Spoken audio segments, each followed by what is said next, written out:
So, Jerry Jones pretending to be perturbed. He wisecracked Zeke who, and now Zeke Elliott and his agent are saying, "Oh, I'm all offended." One time I called Cowboys head coach Wade Phillips "Stumble Doofus" to his face because that was kind of my nickname for him. Gil Leberton, what's the worst label you've ever given a high-profile athlete or coach? Well, I've always fondly referred to, whenever he has one of his Arkansas moments, I refer to him as Owner Jethro. Does he like that? He's never acknowledged it. Doesn't matter. No. He's Jethro.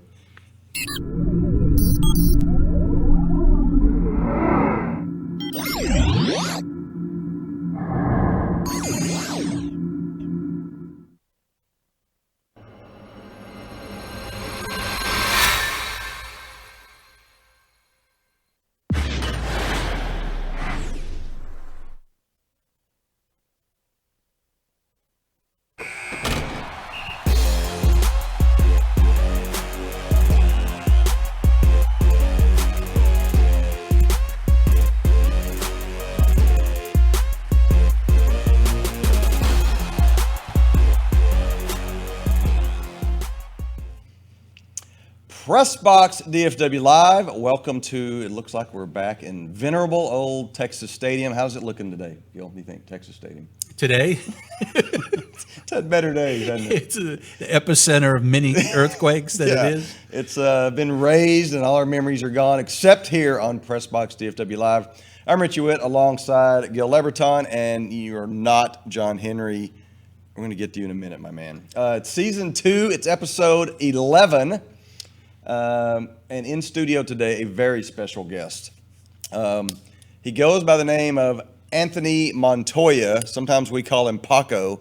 Why do we call you Paco, by the way? Actually, that was a nickname given to me by the players themselves. And Paco means? It's just, I guess, Mexican. I don't know. I mean, they said, no, you can't have a regular name like Anthony. Instead of dude, yeah, it's a Mexican. Paco. It's a term of endearment. Term of endearment. Yes, all right. Yes. We'll hear lots of other stories and names from the Dallas Cowboys of the 1990s to dear old Paco here. So thank you for joining us, by the way. Oh, thank you for having me. I really appreciate it. So I've known Paco we met out at Valley Ranch back in the 90s. And yes. Give us kind of your thumbnail sketch. Who are you and how the heck did you get here? Actually, born and raised in Dallas, Texas. Grew up in Lakewood. I'm sure you guys have heard of that. Sure. Right on the golf course. Went to private school all my life and got out of school. My dad said, well, if you're not going to go to college, you better get a job. So I figured I'd get a job that I enjoyed, which was sports. Yes. Involved sporting goods. And I started working at the old Athletic Supply on Mockingbird. I remember that name, yeah. Yes. And we actually supplied the Cowboys with everything and anything they had, as far as uniform. And players would come in there all the time. And I ran into... We're talking about the 80s at this point, right? Yes, in the 80s. Okay, yes, yeah. I started there in 81. Gotcha. Yeah, and right out of high school. And so Michael Downs came in one day, and we hit it off. We actually had the same birth date. He said, let me take you to lunch. That's very romantic. Yeah. What a first date. Yeah. And I was in awe, Of course. I used to go to the games at the Cotton Bowl for Sure. 50 cents. Rain, sleet, or snow. We were there. Gotcha. I can tell you. And so I was in awe. And one day he just asked me, he says, hey, how would you like a little weekend job working with the Cowboys, and we'll pay you? Michael Downs offered this. Yes. I didn't. Wow. And I was like, oh, no, you don't have to pay me. I'll do it for free. No He's like, no, we'll pay you. And I said, no, seriously, I want to, because I wanted to make sure he wouldn't change his mind. Yeah. So I said, no, I'll do it for free. Please let me do it. And that's kind of the way Richie's working for me right now. Yeah, exactly. I'm familiar with that horrible business strategy, Paco. Yes. I have the same thing. But so that's how I got started with the Hoopsters. Just started off with just helping them out and just basically carrying bags. Sure. They had all the uniforms and shoes and socks, and started off doing that. And actually, let me stop. Go ahead. No, the sad thing about it is Yes. the way Michael Downs took it over. If you remember, Drew Pearson was do. actually the captain. Accident with his brother. Yeah, and that was coming from a Hoopster game. Gotcha.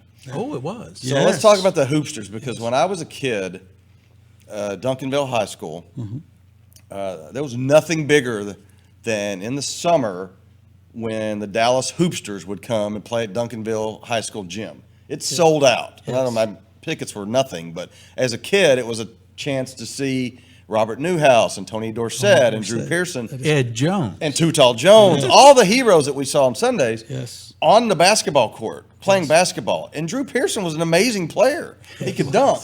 And Too Tall Jones was a horrible player, but he was Too Tall Jones. He would block shots. He would though. block shots. But we would watch them. And can you imagine today, NFL owners, how they are saying, sure, my football team can be a traveling basketball team. Don't worry about sprained ankles and torn ACLs. It was a different time, but you remember the Hoopsters. Oh, absolutely. I saw him play a Yeah. few times. But there's a few good stories about the Hoopsters, right? I mean, later on they got taken.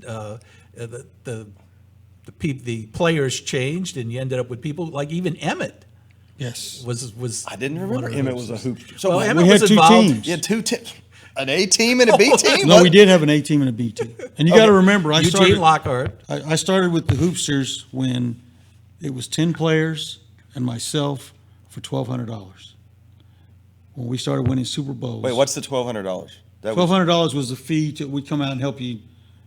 You had to give the players something for coming. So out. at my event, I could hire the Dallas Hoopsters for $1,200. Yes. Can you imagine that Yes. now? Can you imagine him coming out for $4.2 million now. They if I wouldn't can even get them answer all. the yeah. door for We $1,200. started winning Super Bowls and they went to 5 players for $125,000. Is that wow? That's what we were making. Okay, so were you the guy that I would have called back in the day? Yes. Like You Paco, called- I want the Hoopsters to You come call out. the Cowboy office and they'd send it over to Rich Dalrymple and Rich or whoever. I think before that it was Dave Pelletier. Yeah, and, absolutely. And he'd say, "Well, we got a guy here by the name of Paco." Yeah, that's the person. Everybody knew me as Paco. I mean, So did you have a physical office at Valley Ranch, or just like No, did they give you like a payphone in the corner? I had like a desk that was outside of the locker room in the hallway there, and which that I could have had more, but there was someone there that ran the Cowboy operations. Okay. And he couldn't stand the fact that the only person I answered to was Jerry Jones and no one else. You had a direct line. You kind of cut in line. Yeah, I and so got you. he- All right, so take us through the Hoopsters again. So it was Drew Pearson's brainchild? Is that right? The original, but maybe even back in the 70s, they had a Hoopsters team. Yeah, they've always had a Hoopsters team. All teams have some type of team that's going to go out and do charitable Yes, events. okay. And of course, people think when they say charity, everything's for free, but you've got to give the guys something. Of course. For showing up, Yes. And so, All right, so I believe the city was Odessa, and I'm not sure of the timeline here, but we've talked before, and tell us how Michael Irvin literally wrestled control of the Hoopsters from Eugene, the hitting machine, Lockhart.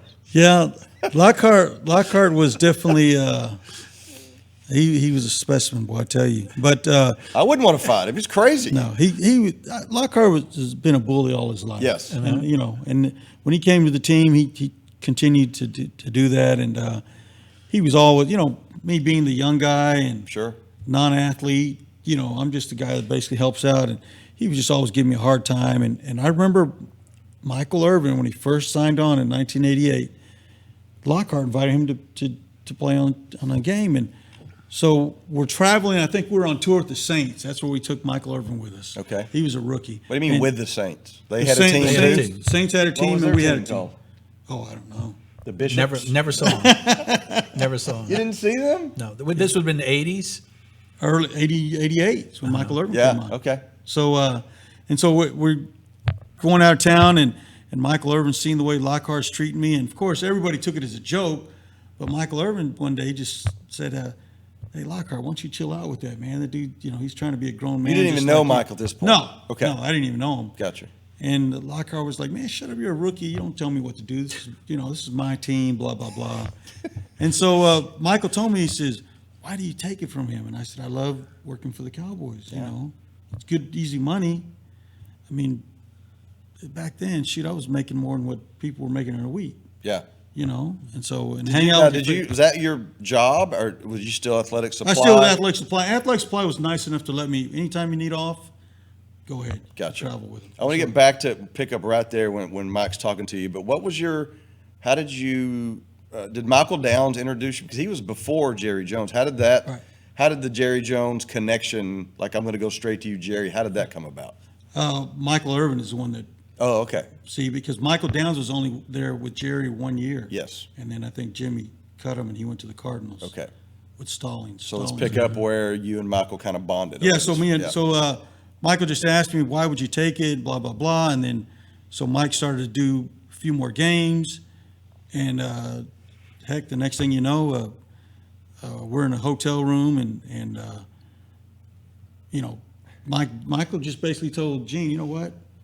This ain't gonna cut it, bro. You're gonna have to change. And Eugene's like, you know, Eugene, he just bowls up to him and says, who do you think you're talking to? I'm the machine, you know, Right. Eugene the machine. Playmaker versus machine. Yeah, I'd pay to watch that UFC fight. And Eugene told me something, or he manhandled me and grabbed me by my shirt or something. And Michael like grabbed his hand and told him, take your hands off Paco, leave him alone. I told you, why don't you pick on somebody your own size? And Lockhart said, like who, you?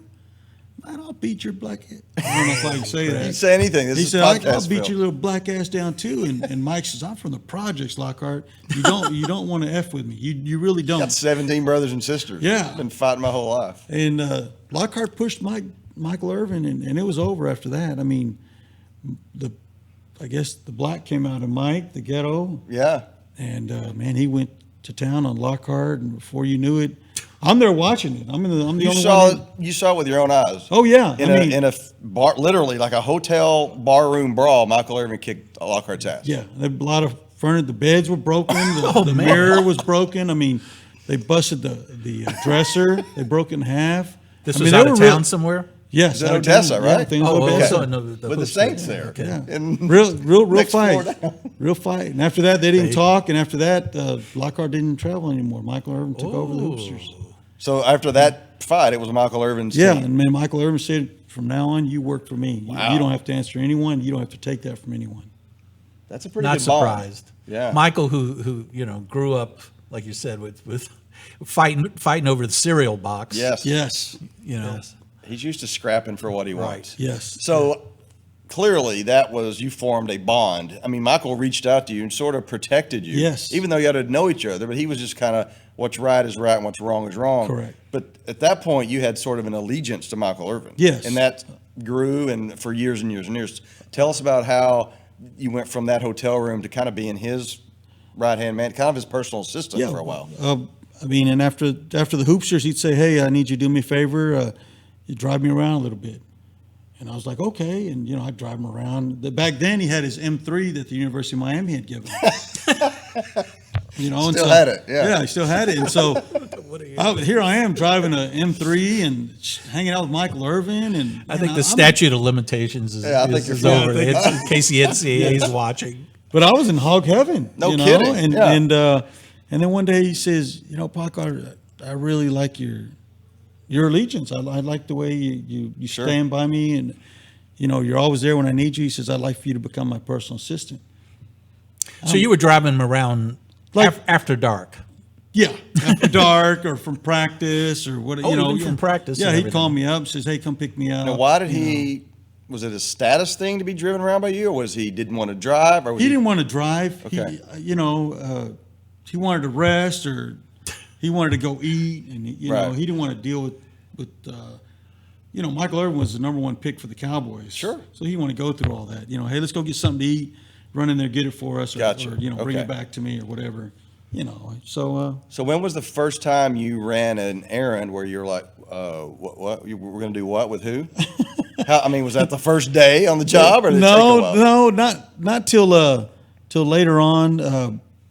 I think once he had proven himself on the field, because you remember his first year he tore his ACL. Yeah, absolutely, 88. So, his mom was very upset. She called him right away and said she was crying, and Mike said, I'm gonna be okay. I'm surgery. Yeah. She said, but what about your pay? She was worried about his pay, that he wasn't gonna get paid. Once he told her, no. Yeah. We're Still still get paid? gonna get paid. She's like, Fine. oh, okay, you'll be okay. Get back in rehab, and Chicken soup. Yeah. So, but he once he proved himself on the field, he knew that he had a status Right. that he had to keep up, and at Miami, he was the man. Oh, sure. He was the man. So he brought it to Dallas with him, and He learned to bend, if not shatter, certain rules at Miami.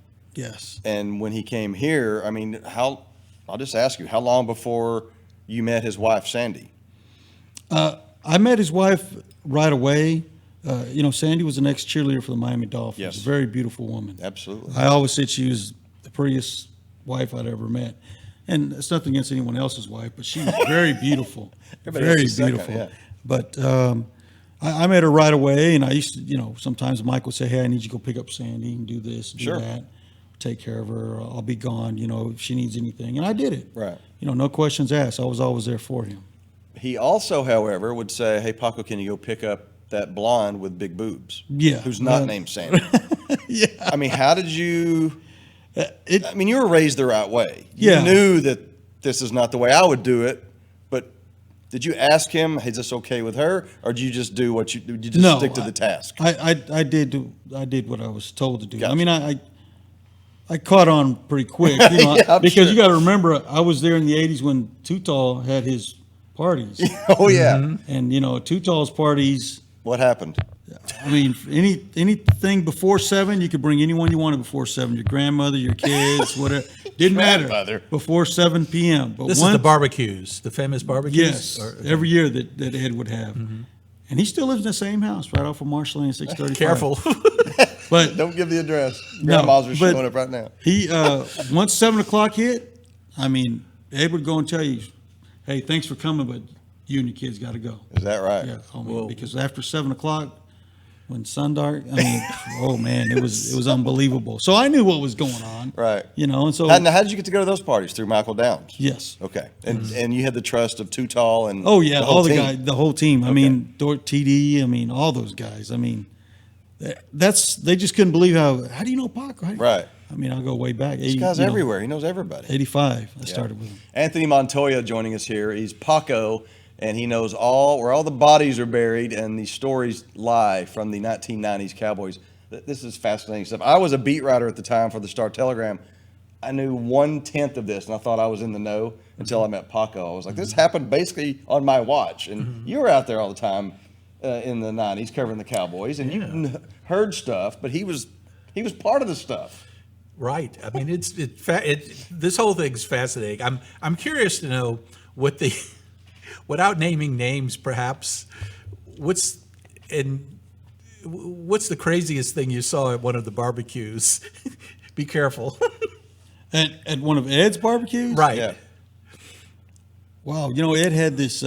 This is back in the day when not anyone had a spa inside their house, and he had a spa and He had company. yeah, he had company in there, but we kind of looked in there, and that was the first time I had ever seen anybody sucking on anybody's toes, and I was like, wow, what? I didn't understand that. But then, hanging around the Cowboys, I saw a lot more of that. And I was like, God, I just don't know. Wait, you saw a lot of toe sucking? Yeah. I don't know why. I really don't. I don't. Now, I'm going to assume there was more than toes being sucked. Yeah, at but you some asked what point. the weirdest thing. No, what was that a team thing? I don't know. I mean, it's kind of weird to me. I've never heard of that, but that's what was going on. Tutal's big old toes getting That was sucked never on. in that his was never bra. mentioned in Cowboys No, Weekly. Cowboys Weekly. No, that it wasn't. that was never at Jimmy's press conference. He never led No. with the toe sucking stats from last night.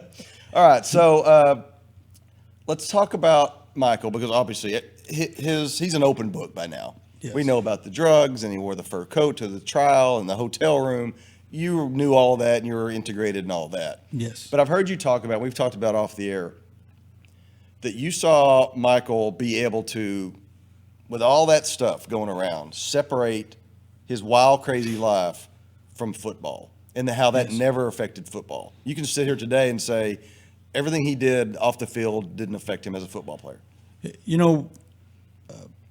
When it came time to practice, Mike was there. I don't care if we were out till 6 o'clock in the morning all night. Yeah.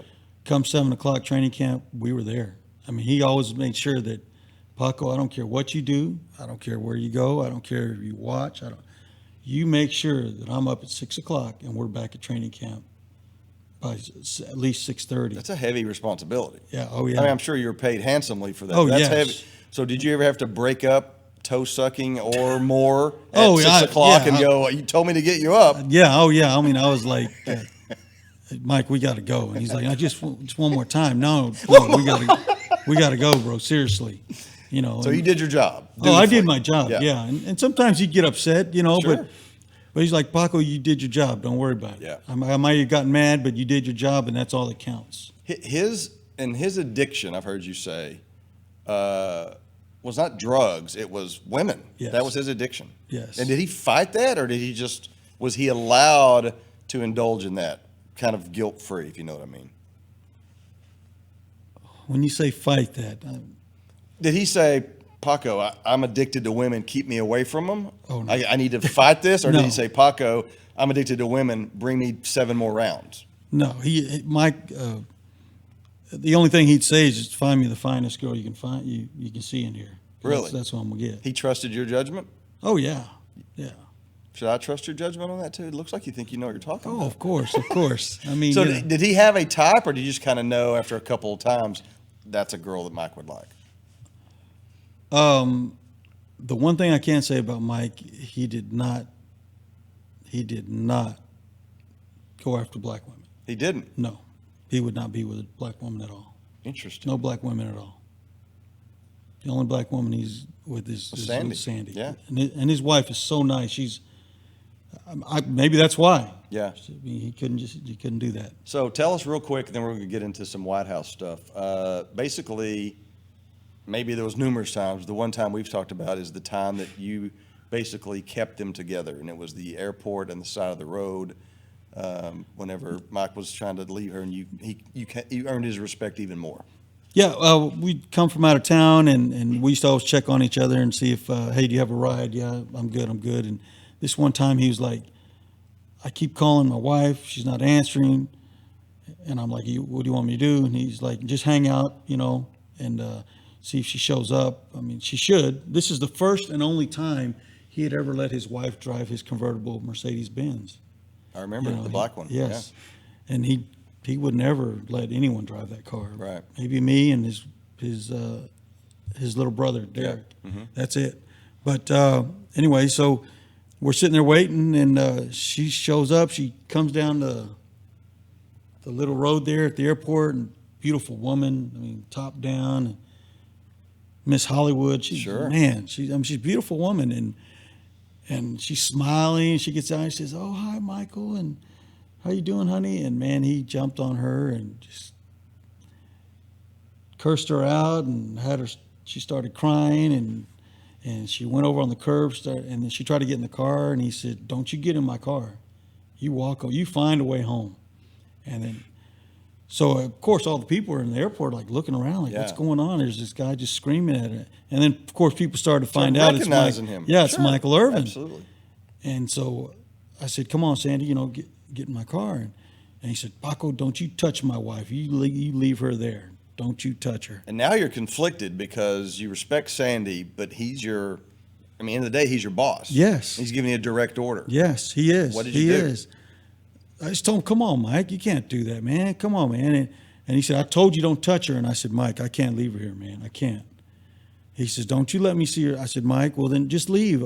I'll take care of her, all right? I'll make sure she gets home." He said, "No, make her catch a cab or she can walk for all I care.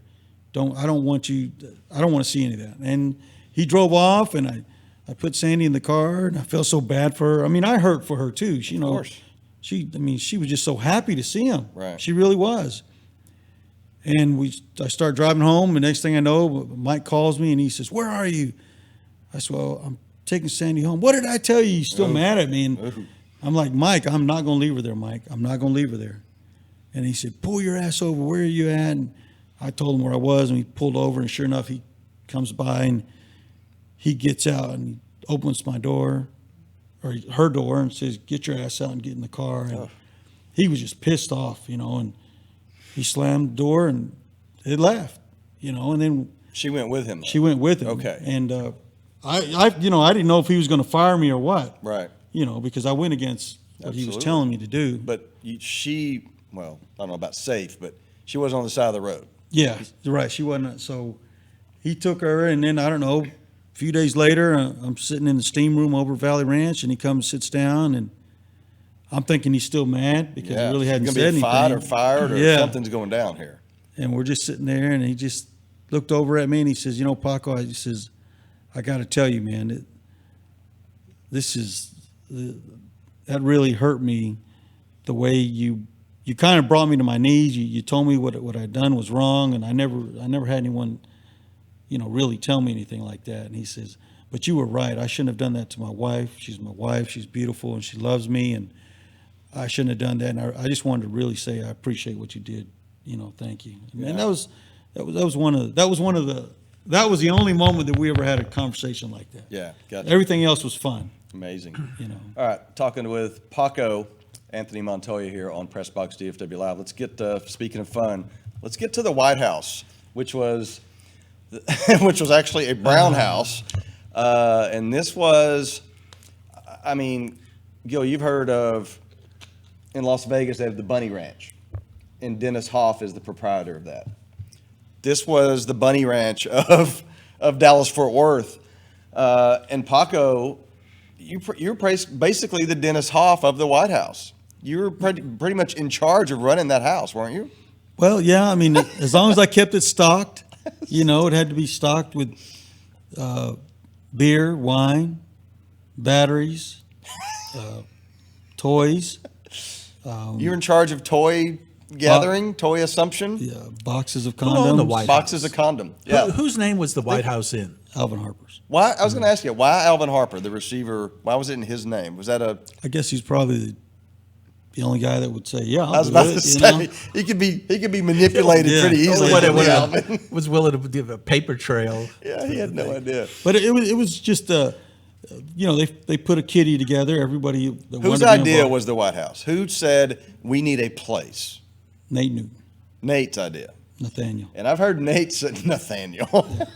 I've heard Nate say, because people say they had prostitutes in there, and Nate said, we didn't need prostitutes. Women would come in there and just lay down for us. Yeah, it was. There was no one knew the word no in that house. Wow. So Nate Newton goes or hatches the idea, instead of going to these different hotels and houses, let's just get us a house. Which is back what we used to do, because back in the day we were like out of town but in town. We had to tell the players, hey, we're out of town but we're in town. What does that mean? That means tell your wives we're out of town, we're going on a hoopster trip. Gotcha. But we're going to stay in a hotel. Gotcha. And we're just going to all party. How far from the Cowboys complex was the White House? Oh man, where you did the monkey bars they had back at Valley Ranch, you could stand right there and look at the backyard. You could see it from Oh, yeah. backyard, and you could see it from Valley Ranch. That's how Yes. close it was. It was. All the streets around there are named after Cowboys players. Which street was I it think on? it was on Dorset It was Avenue. Dorset. It was a Yes, cul-de-sac, yes, wasn't it? Yeah. Yeah, it was Yes. Dorset Avenue. And it Cody's wasn't. legacy to the. Dorset probably went there. Probably had. And it wasn't hard to find because, you drive down those little streets and you look down the block and you see a All of a bunch of sudden limos there's and there's BMWs And and it's a Ferrari. it's a and- nice neighborhood. It's Oh not yeah, that- it's a nice neighborhood, but it ain't that nice. No, it ain't that nice. I mean, All right, so it's in Alvin Harper's name. It's Nate's idea. All the players put in some money. Yes. Do they buy the house? Do you rent it monthly? What's the financial? it was a monthly deal, and then we had to have a housekeeper. She came every Oh, that You poor know. lady or ladies or whatever. Mondays and Tuesdays. It probably took them a couple of days to clean up, and then hazmat uniforms. They come walking in. Dalworth, just come in and and we also had a handyman. Sure. Because these guys are crazy. They just break doors. If you're in there doing your thing and somebody wants in, it'd break the door. oh yeah, they kick the door in. Who and say, who kicked the door in? Let me guess. Charles Haley kicked the door in. You must. He did, somebody, didn't he? I knew it. He probably just for fun. He didn't even want in there. He's just crazy. So did anybody live permanently in the White No, House? no one was allowed to live there. Nobody was allowed. No to live one was there. allowed. Interesting. I've heard you say it was one big nonstop orgy. It was. It was like everything people think when they hear the Cowboys had this party White House. Everything you think it was that and more. And more. Yeah. Yes. So And it carried on to, if we were on an airplane, it was there were things going on in the airplane What that, do you mean on the airplane? Like on the Hoopsters airplane? yeah. So some of the temporary residents of the White House would be invited onto the Hoopsters plane? Oh, no, we find someone on the, Fresh batch? yeah. Oh, that was, We need a PressBox DFW like White House, Gil. Come on. There was alcohol, there was sex, there was the drugs. yes, I can assume there were drugs. That's one thing that I did not play around with, and Sure. I didn't want to see because I didn't ever want to be put in front of a courtroom or Right. something like that. And Right.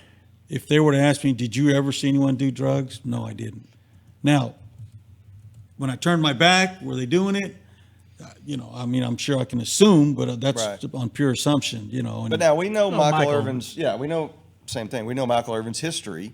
He never said, Paco, go get me blank, and blank was No. illegal drugs. No, everyone on the team knew I didn't play around like that. Okay. I mean, I was offered stupid money to go pick up a package, and right away, just by the amount, I said, no, I'm not doing that. Because you knew what the package was Yeah, I inside. said it had to be something like that. I didn't even ask. I just said, no, I don't play that, Were there video, I mean, this is back in the 90s before, we had smart homes and whatnot, but were there video cameras anywhere in that house? Is there video of anything that happened there floating around somewhere? No, video was fairly new, and Yep. if you remember, we had that's what happened with the guy that got Michael caught talking. Yeah.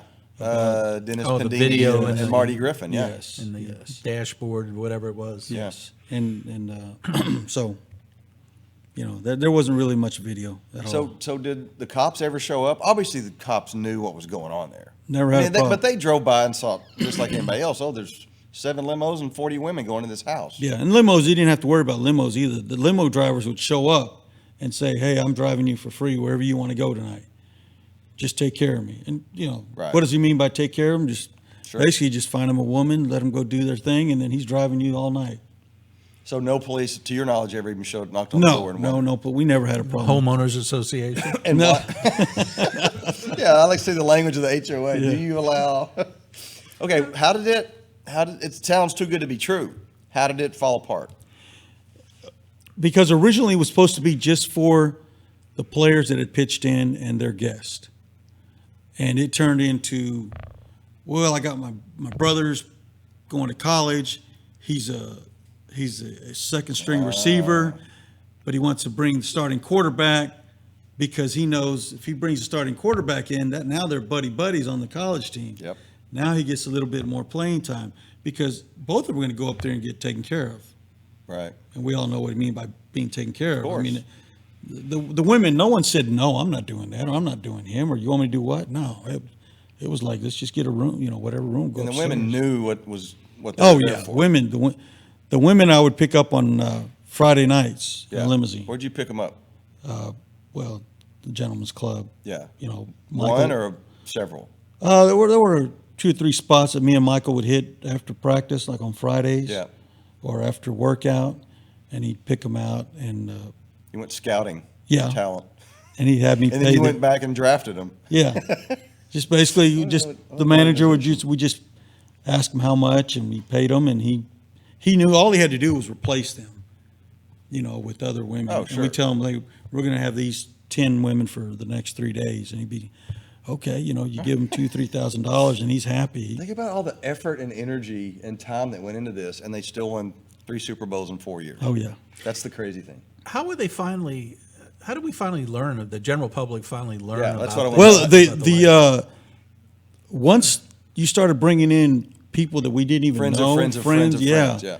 it was just a matter of time. They'd go back, and man, everybody's talking about it. And then it's getting to the Cowboys, like, hey, man, I mean, they're running orgies over there, and they're bringing college kids, and you guys need to get it under control. I And then the remember- photos surfaced of the actual White House, not exactly the MLS listing photo. It's the a only little remnant foggy left. after Yeah. all these years. But I remember, again, I was beat writer for the Cowboys in the 90s for the Star-Telegram. You were a columnist, and I remember hearing about this mythical White House. And one day I asked Jerry Jones about it, and he just get that Jerry Jones grin you've talked about, the owner Jethro grin. And he said, what are you talking about? There's lots of White Houses around here. Look at them all. And he just blew it off. Yeah. But he didn't say, no, you're crazy, that doesn't exist. It was just kind of wink, wink. Yeah. But eventually, so how did it fall apart? Too many people found out about it, Yeah. and one of the Hoopster trips, I remember we just sat down and we just said, we're gonna have to close it down. It's too hot. Yeah. Too many kids are getting involved, and players, they take up for each other. They're not going to blame each other. Sure. They're just going to say, close it down, forget it. So it's kind of a group decision. Yeah. And you were in on that decision. Oh, I wasn't in on the decision. But You were in on the implementation of Yes. shutting it down. Yeah. Yeah, we just had, and then I asked them, what do you want me to take out of there? I just took out what they wanted and just closed it down. Yeah. So the house still exists, as far as you know. Yes, it does. Still up. And There's a- somebody probably lives there right now. Yes. Those poor If people. those walls could speak, yes. Yes. I mean, let's hope it got renovated and Or, Yeah, one of those Upgraded and- HGTV shows, Yeah. they did the makeover. flip or die. All right. It's Anthony Montoya. Thank you for all your stories thanks so today. much. And Paco has his own little gig going where you can hear stories like this. You're going to interview players. It's called Paco's Locker Room Talk. Tell us more about this. yes, I'll be having a show every Wednesday night from 7 p.m. to 8 p.m. It'll be called Paco's Locker Room Talk. I'll have guests on. I've got over 36 players committed already. Former and current? Former. Former, okay. Yeah, we're mainly dealing with the former. And a lot of them are ex-Super Bowl players. Gotcha. And we'll talk about, it's wide open. It's no holds barred. Good. So it's going to be like this, but you can grill, hey, you were there that night this happened. Yes. I'm going to tune into that. Yeah, So definitely. are you going to be at sports bars or do we know yet? I don't know yet. Okay. We're trying to confirm that as of today. So And, for now, if I want to see the show next Wednesday on your Facebook, you'll be Facebook Live. Facebook Live, and we also have a YouTube channel. All right, man. Anthony Montoya, thanks for the time. Hey guys, Thanks. Good stories. Thank you very Thanks, much. Anthony. Good stories as usual. All right, next up, let's do a little. You want to do some pregame meal? Yeah, let's do it. And today you've got. We got the sad. I'm going to bring the room down, Let's bring unfortunately. it down next.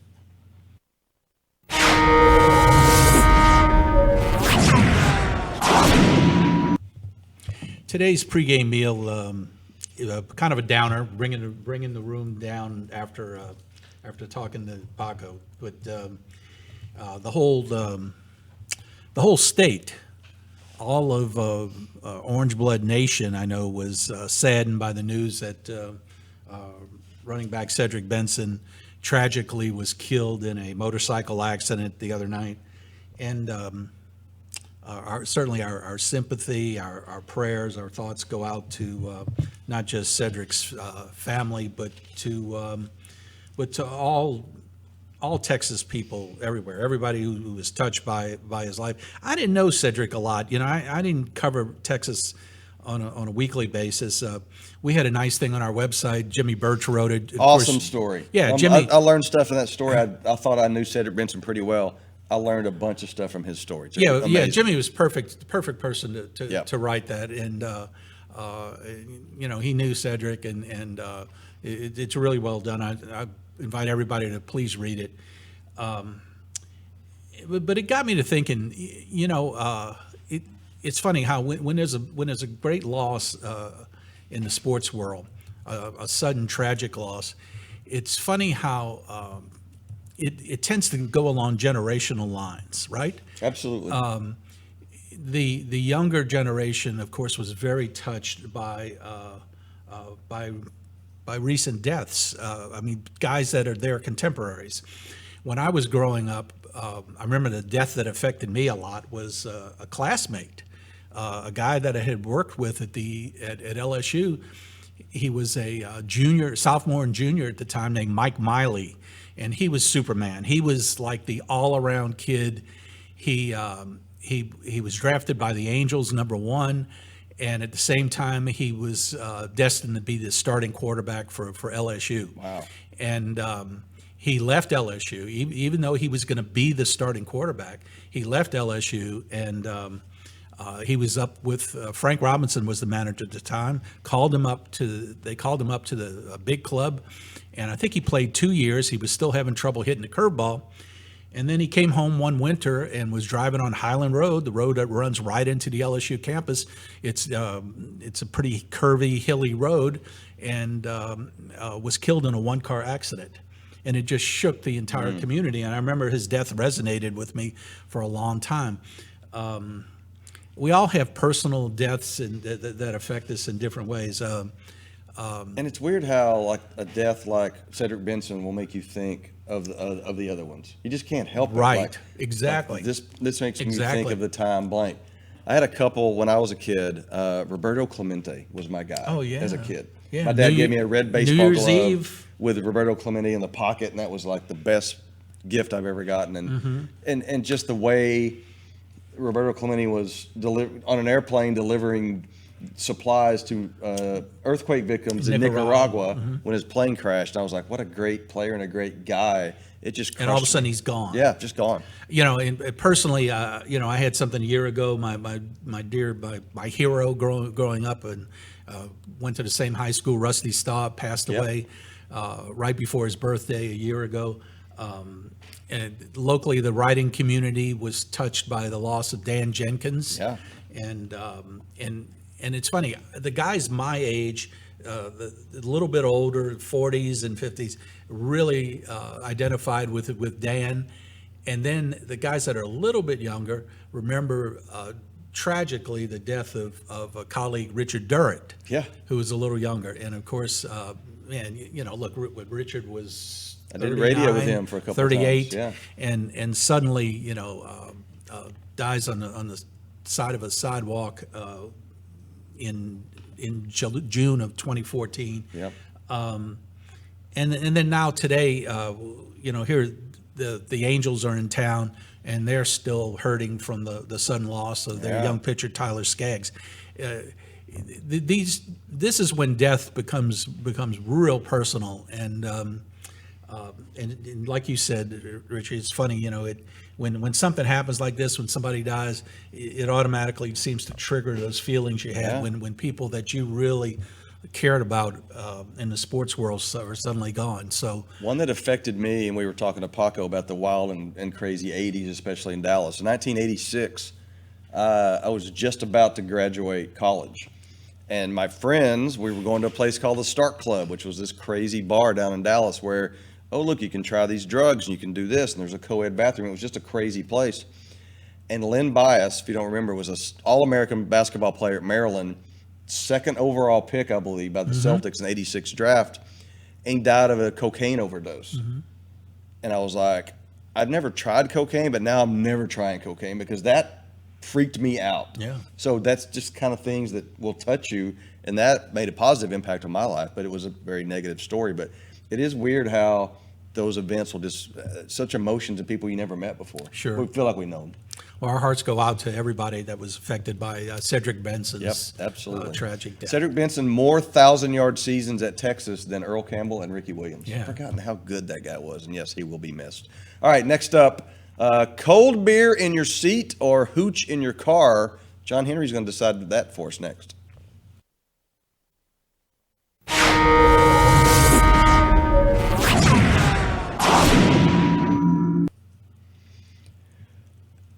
It is Wits End, and I wanted to talk about John Henry's fantastic story. Even though he's not here today, we gave him the day off because Paco hogged all of his time with his good stories. John's story about the TCU, the new alcohol regulations at Amon Carter this year was only as John can spin it. He spins, 1920s bootleggers into this football story. So, and I want to get your opinion on this.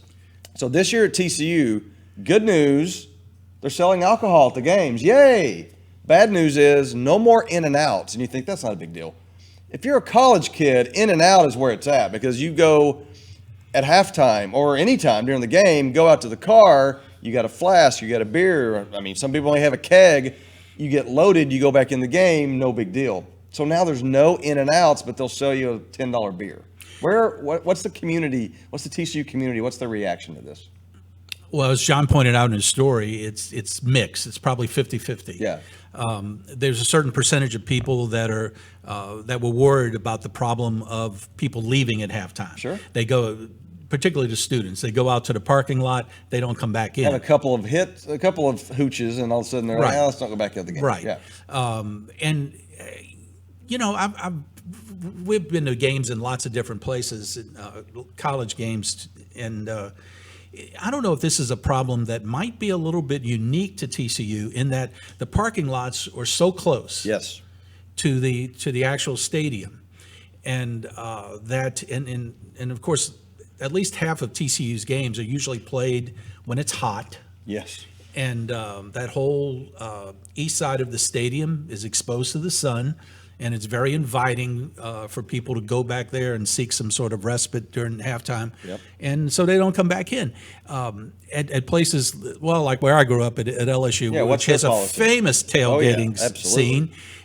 But it's a little distant, to get to the crawfish boils and things like Yeah. that. You've got to move out a little ways, and so I don't think there's a lot of problems of people going out and they just bring alcohol in. Yeah. There's places you can hide it and Sure. whatever, and so they've never really had that problem there. But I think this is unique in some respects to TCU. The real problem is a lot of the prominent boosters Yes. have a permanent tailgate area set up with that they've paid for, that's paved over with seats and a grill and things wow. like this. And so entertaining at halftime was a natural part of their game day experience. And now, so it applies for everybody at the game, not just students. No in and out. Seems to be, Yeah. because they were worried about they said they're worried about being able to control the crowd coming in or out. Gotcha. Well, we're going to be out there for the TCU opener. That's right. We'll have some more information about Yes. that. But stay tuned if you want to come. We are going to have shake our hands. punch us in the face. PressBoxDFW.com will be there at the TCU opener, and we'll have a tent and But no in and outs. no in and We're out. going to be in or out. Our good friends at the Tailgate guys are working with us on this, and we'll have some more information Yep. about that. Stay tuned for that, but mark that down. The TCU opener, August 31st. August 31st. 7 Carter. p.m. game. We will be out there in some form or fashion. Next up, we got to get up on out of here. Round the bases, head for home next.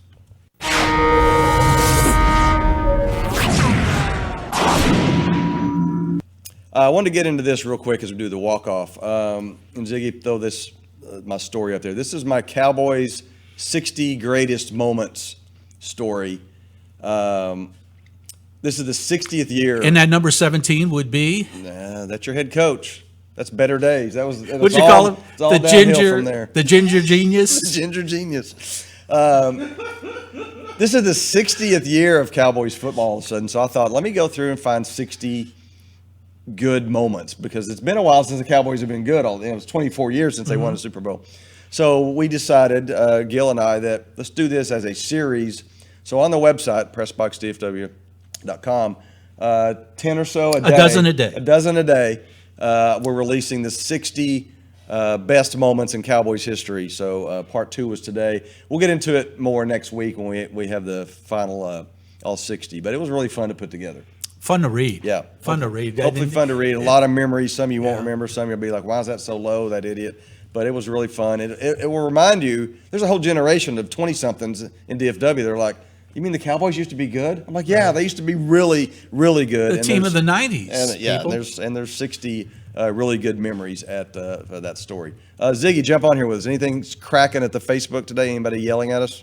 A lot of people loving the interview earlier today. Yeah. A bunch of shares. So you can always check out PressBoxDFW.com, and you can find us when we are live. And you can also check out the archive of the previous shows. There you go. You can watch all, I think we have like 25-ish episodes now. And Facebook Live is still going strong. 10,000 views a couple weeks ago. We're up in that neck of the woods again. So, again, thank you for sharing. Thank you for spreading the news. And, again, thanks to Anthony Montoya Paco for those stories. I mean, that's some stuff I'd never heard before. And I think I'm a Cowboys historian. I know you are, too. And it's a part of their history. It absolutely is. Those things happened. And you would think those stories, that's why the Cowboys suck. No, they did not suck. They were a dynasty in spite of all that crazy partying. And we'll have more from Paco. I'm sure he'll jump on here. And again, he's got Paco's Locker Room Talk on his Facebook. Anthony Montoya is his Facebook starting Wednesdays. at 7. All right, for John Henry, who got the week off, for Gil Leberton, I'm Richie Witt. We'll see you in the press box, DFW.